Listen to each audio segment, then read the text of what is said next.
Bonjour tout le monde, je me présente, je m'appelle Livy.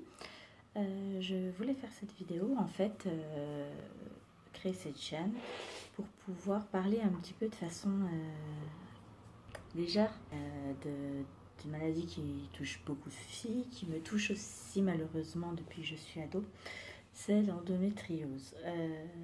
Qu'est-ce que c'est?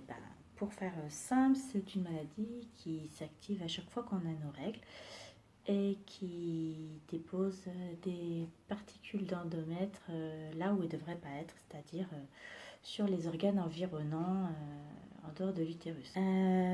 Donc voilà, donc je pensais faire un petit chat make-up pour cette première vidéo.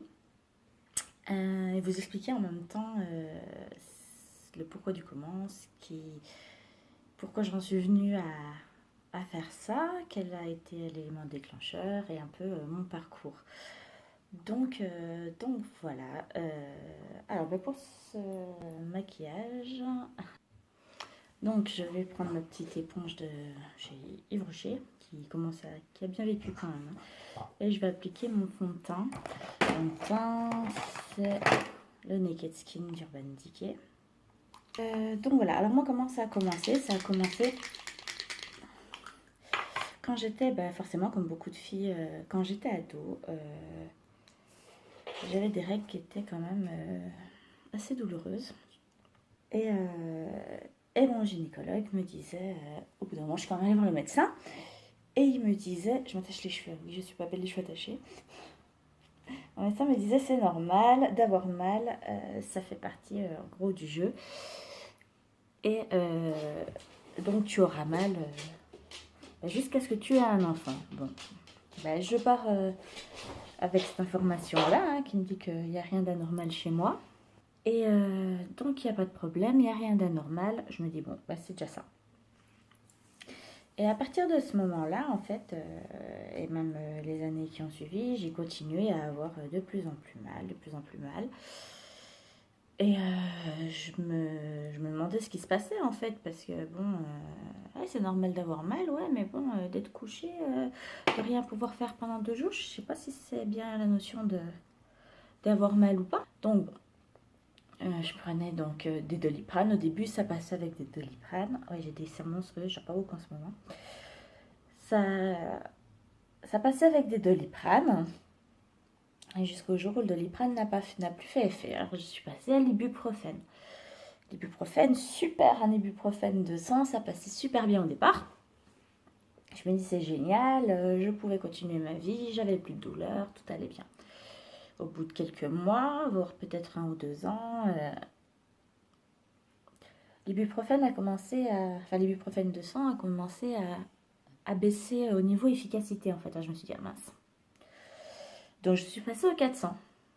Le 400, parfait. Oh, 5 minutes après l'avoir pris, j'avais déjà plus mal, c'était génial. Tout allait super bien, j'étais super contente de tout ça et tout. Et donc, les années ont continué, je faisais ma petite vie d'ado, de jeune adulte.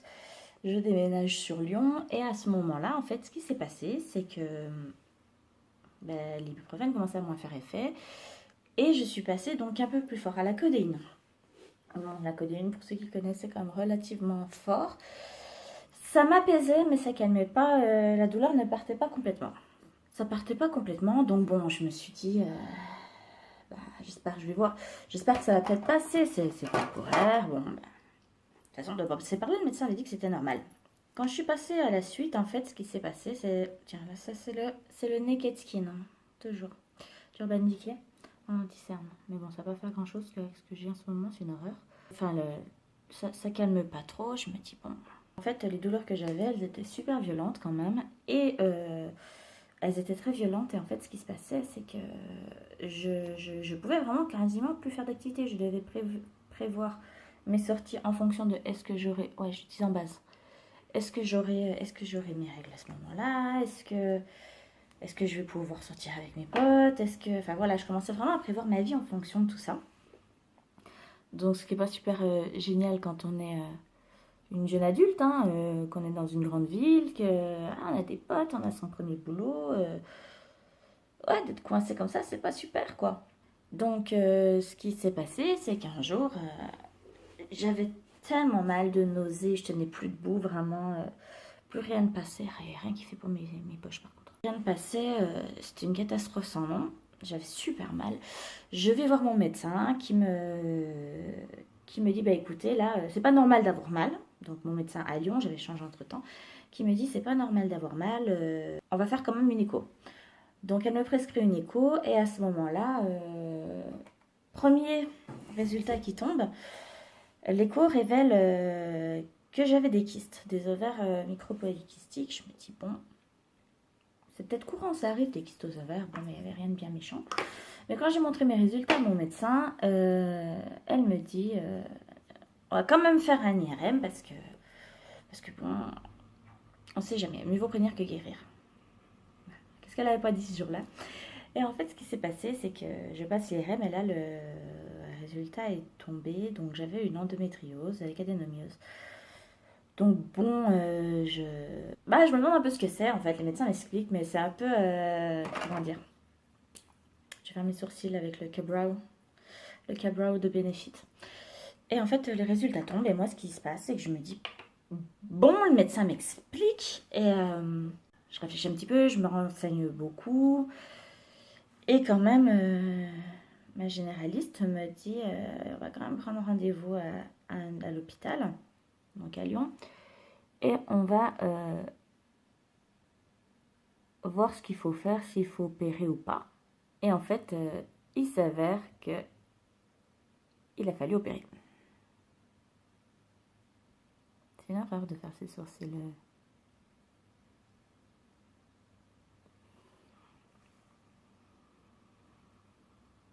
Il faut vraiment que je les fasse épiler. Hein. Oh, purée. Donc il a fallu opérer. Première opération, c'est pas trop mal passé. Bon, les douleurs post-opératoires, c'était une célio, hein, donc j'ai eu 4 trous en fait au niveau du ventre. Donc première opération, c'est bien passé. Je suis restée un petit peu plus longtemps que prévu au bloc parce que je faisais des départs hémorragiques apparemment. Dès qu'ils essayaient de cautériser une plaie, je faisais des départs hémorragiques. Donc bon, je suis restée 1h30 au bloc au lieu de 45 minutes, mais bien rien de bien méchant. Hein. J'étais pas plus apeurée que ça en sortant. Le chirurgien avait été très... Enfin, très non, ça c'est pas vrai ce que j'allais dire. Il n'a pas été très optimiste. Il m'a dit, voilà, en gros, il faudrait avoir un enfant avant 30 ans, sinon c'est mort. Merci monsieur. La délicatesse chez vous, c'est quelque chose d'inné. Hein. Franchement, chez certains chirurgiens, la délicatesse, c'est vraiment pas... inné. Donc bon, suite à ça, elle m'a proposé de faire une ménopause artificielle. Qu'est-ce que c'est? En fait, c'est de mettre le corps en pause via des injections intramusculaires pour une durée d'1 mois. Donc tous les mois, j'ai fait pendant 6 mois une injection pour mettre mon corps en pause. Je cherche ma palette. Où est ma palette? Bah, j'ai perdu ma palette. Mais John, prends la palette à maman. Elle est où la palette? Mais je suis con, je suis teubée. Tu m'expliques, bébé?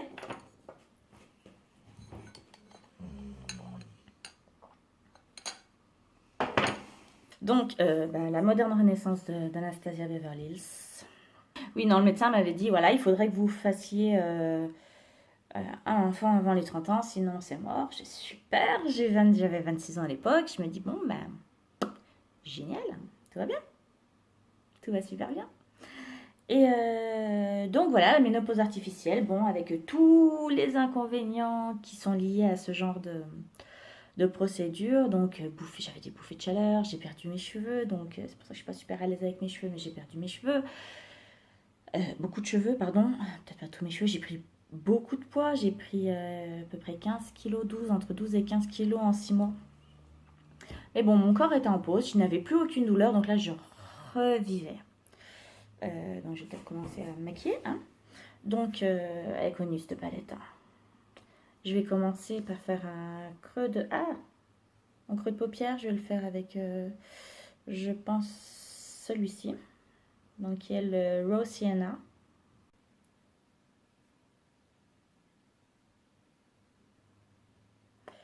Et donc tout allait bien, j'avais repris une vie et des activités complètement normales.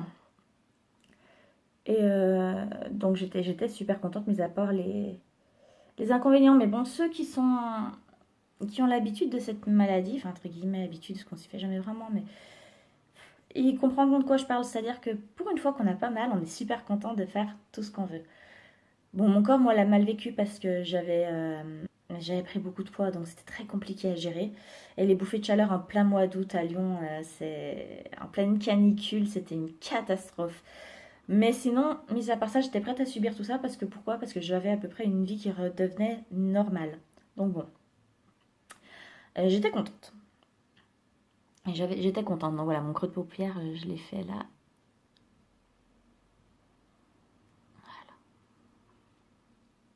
Je vais estomper après. On va faire l'autre œil. Donc suite à ça, en fait, ce qui s'est passé, c'est que j'ai j'étais suivie encore régulièrement, à peu près une fois par an. Hein. Je faisais un IRM une fois par an pour voir l'évolution de la maladie, pour voir ce qu'il en était. Et la maladie est à peu près stable, hein. À peu près, hein, parce que bon, la ménopause artificielle avait quand même eu pour avantage de ralentir la maladie. C'est-à-dire qu'elle l'avait mis en veille, donc ça ne progressait plus. Donc moi j'étais vachement contente vis-à-vis de ça en fait, ça faisait plaisir parce que je me disais bon chaque fois que je faisais un IRM, bon elle était toujours là mais elle ne bougeait pas trop, donc bah c'était cool en fait. Enfin c'était cool c'est un grand mot hein, mais bon quand on connaît on sait ce que c'est quand on dit c'est cool. Jusqu'en 2011. En 2011 j'ai subi ma deuxième intervention parce que j'envisageais éventuellement d'avoir un bébé et j'avais une trompe de boucher. Donc, ils ont dit en plus, par la cellio, des fois, ça arrive à déboucher des trompes. Donc, ce serait bien qu'on essaye.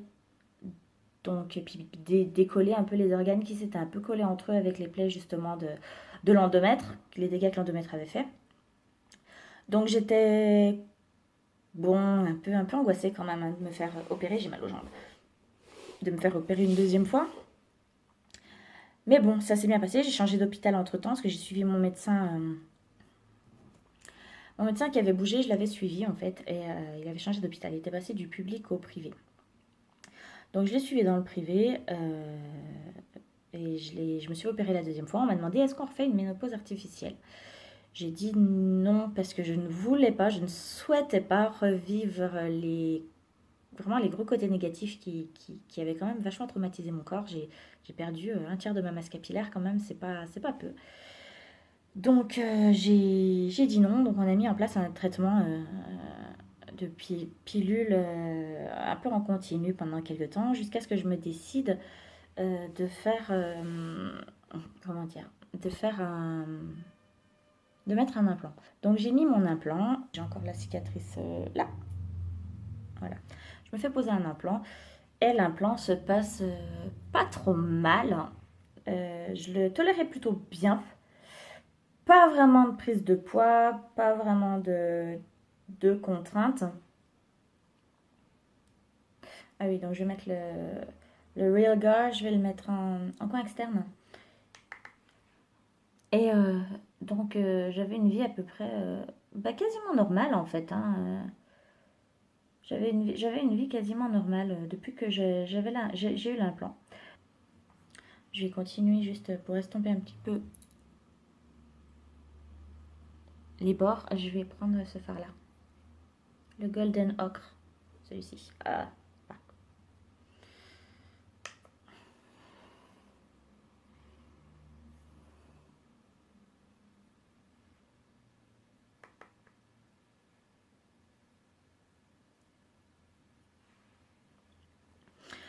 Donc je continuais quand même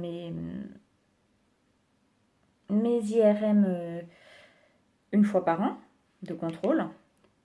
Je savais qu'elle progressait, l'endométriose progressait quand même assez régulièrement, on va dire.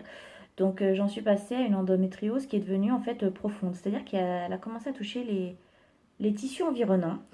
Donc j'avais j'avais les deux ovaires qui se sont retrouvés collés à l'utérus, et donc pas du tout à leur place, et attachés en fait à un bout d'intestin. Ah, c'est dégueulasse, hein, je sais, désolée. C'est pas super glam hein, le sujet, mais bon. Mais bon, tant que les douleurs, pas vraiment super, enfin, que j'avais quelques douleurs, on était parti sur un traitement justement pour calmer la douleur. C'est pas mal. Je laisse tomber tout ça parce que c'est un peu hardcore quand même. Donc on était parti sur un traitement pour calmer la douleur. Ça allait. C'est-à-dire que je pouvais repasser à l'ibuprofène, donc c'est toujours le cas en ce moment. Pardon. Je, je passais à l'ibuprofène et ça me calme. Donc c'est-à-dire que mon corps s'était donc habitué à l'ibuprofène et il s'y est déshabitué. Donc j'étais plutôt contente en fait, parce que je me dis, bon, ben, mon corps s'est déshabitué à l'ibuprofène, c'est-à-dire que quelque part, je pourrais peut-être mieux gérer la douleur. Ce qui est à peu près le cas, sauf qu'à la dernière IRM, on s'est rendu compte que malgré le fait que ça... J'ai pas vraiment... Enfin, j'ai des douleurs, mais pas des douleurs hardcore, comme je dis. L'implant suffisait à lui-même, en fait, calmer les règles. Donc, de temps en temps... Enfin, je n'avais pas de règles, pardon. De temps en temps, j'avais quand même des petites douleurs, des petites crampes qui, par-ci, par-là, qui arrivaient. Je dis, bon. Et je suis retournée voir le médecin qui m'a repassé un IRM au mois de mars. Et au mois de mars, le coup est tombé, il faut réopérer. Bon, parce qu'il y a une partie du gros intestin qui est touchée. C'est une opération, on commence à me faire paniquer, c'est une opération qui est très délicate, blablabla. Et je me dis, bon, c'est pas super rassurant. Je suis sortie un peu décomposée. J'étais avec ma maman qui comprenait pas ce qui lui tombait sur la tête aussi. Et pendant plusieurs mois, je ne voulais plus en entendre parler. C'est-à-dire que je ne voulais plus rien entendre. Là, ce que j'ai mis, c'est tempéra. Je le mets sous le sourcil. Donc, je ne voulais plus en entendre parler. C'était comme ça. Foutez-moi la paix. J'en voulais plus. Donc, même ma mère me disait, il faut quand même que tu reprennes rendez-vous, change d'hôpital, va voir un deuxième avis, on va aller voir pour un deuxième avis et tout ça. Je voulais. C'était pas mon délire. C'était mignon, hein. J'avais pas envie. J'avais pas envie, je voulais qu'on me foute la paix, je voulais plus en entendre parler. Pour moi, cette maladie m'avait pourri un peu l'existence. J'ai changé de pinceau. Mes pinceaux. Mes pinceaux. Là. Ah, ils sont dessus tout. Bon, ça, c'est un petit pinceau à paupières biseautées numéro 12 de chez Beauty Success. C'était où? C'était là. J'aime bien cette couleur, je la trouve canon. C'est là. J'ai décidé d'appeler un professeur qu'on m'avait recommandé. J'ai été très agréablement surprise par ce professeur qui a été assez psychologue, entre guillemets, parce que bon, pour les personnes qui ont l'habitude de voir des médecins, c'est pas GG de tomber sur des médecins très psychologues. Moi, j'en avais fait l'expérience donc quelques mois plus tôt.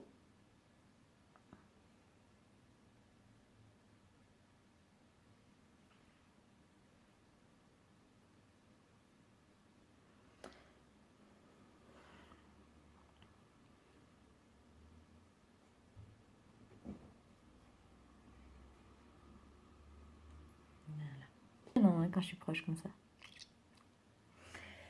Et en fait, le professeur, ça s'est très très bien passé. Il a réussi à me rassurer, mais il m'a dit qu'on allait repasser un IRM. Je repasse un IRM pour voir l'évolution de la maladie. Il s'avère que la maladie avait encore évolué. Donc la plaie que j'avais une plaie au niveau donc, du gros intestin qui s'est... Enfin, une lésion d'endométriose qui s'est en fait aggravée, qui s'est agrandie. Et il m'a dit, bon, on va faire des examens et on va en discuter pour voir ce qu'on va faire. Donc, c'était au mois de juillet. J'ai passé donc cette IRM, le mois de juin. Au mois de juillet, j'ai fait des prises de sang. Et mardi, là, qui vient de s'écouler, j'ai appelé la secrétaire qui m'a dit que oui, la réunion avait bien eu lieu et qu'il y avait une décision opératoire qui était tombée. C'est-à-dire que si je veux faire un bébé, donc déjà naturellement, je ne peux plus car la maladie voilà, a bouché mes deux trompes. Donc il fallait absolument que je puisse me faire opérer si je voulais tenter une fécondation in vitro derrière. Donc là, j'en suis, donc je vais faire ma troisième opération normalement je vais me faire opérer avant la fin d'année, avant le mois de décembre. Et je suis complètement en flip, mais je le dis avec le sourire parce que sinon ça sert à rien de faire des vidéos là-dessus si on le prend pas avec le sourire, ça sert absolument à rien. Donc voilà, je dis avec le sourire, il faut que je me fasse réopérer. Donc je me dis, mon entourage me dit, c'est pour ton bien, c'est pour que tu sois mieux. Je l'espère. Et donc voilà. Et j'ai oublié d'aller chercher mon eyeliner. Donc on va passer à l'eyeliner. C'est le Tattoo Liner de Kat Von D. J'adore ce eyeliner. Ah, la blague.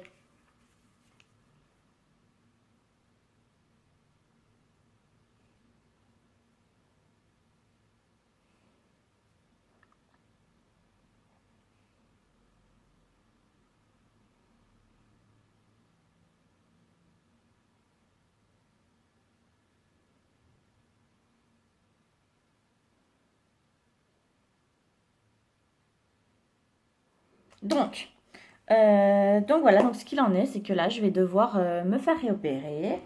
Donc j'envisageais de faire un peu des étapes de où j'en étais. Mascara, je vais mettre le roller lash de Benefit, super bien. Je pensais faire voilà, des étapes de où j'en étais et par rapport à l'opération qui arrive. Comment je me sens, comment... Voilà. Donc ça va être...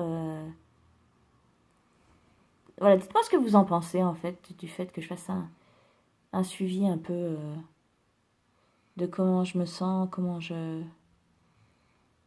de tout ça en fait. Ce serait pas mal. Vous en pensez quoi? On va finir avec les lèvres. Donc c'est les Liquid Matte de chez Huda en fait. Et la teinte c'est Trophy Wife. Je le trouve magnifique. En plus, elle est sortie à la palette.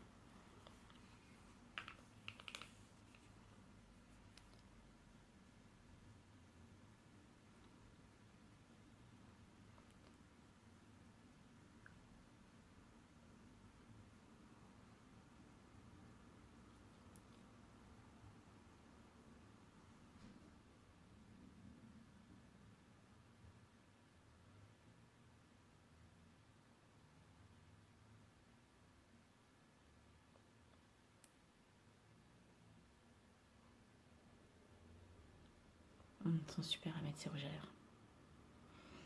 Alors, on va passer au fard. Elle joue au blush. Qu'est-ce que je vais mettre comme blush? Ah ben j'ai mon Nars. J'ai mon Nars qui est éclaté. J'ai éclaté mon blush. J'avais envie de pleurer. C'est pas l'orgasme. Celui-là, c'est le super orgasme de Nars. Voilà. Hop là. Tu me fais une mise au point? Comment ça se passe? Donc voilà, je suis désolée, la mise au point, c'est pas faite. Il est canon ça.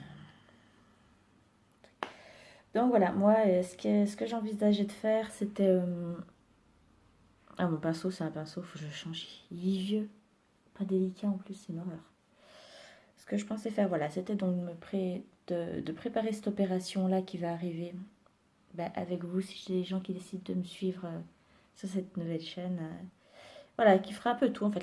La chaîne fera un peu de tout. Elle fera, voilà, comme là, un peu de make-up, un peu de la parlotte, de savoir où ça en est, ce qu'il en est, ce que je vais faire, comment s'est passée l'opération, comment je me prépare à l'opération, comment je m'habille quand je me sens pas très bien au niveau de la maladie. Si vous entendez du bruit, j'ai mon gros chien qui est en train de dormir à côté. Voilà, comment je me prépare à l'opération, comment je me maquille, parce que forcément je vais pas me maquiller comme ça, même si ça va, c'est joli, c'est léger, hein. Enfin c'est léger, c'est travaillé, mais quand je vais travailler, quand je vais pas travailler, voilà, comment je me prépare en fait, comment je vis un peu tous les jours, enfin peut-être pas tous les jours, non. Comment je vis un peu au quotidien, c'est la maladie, et tout ça, vivre avec.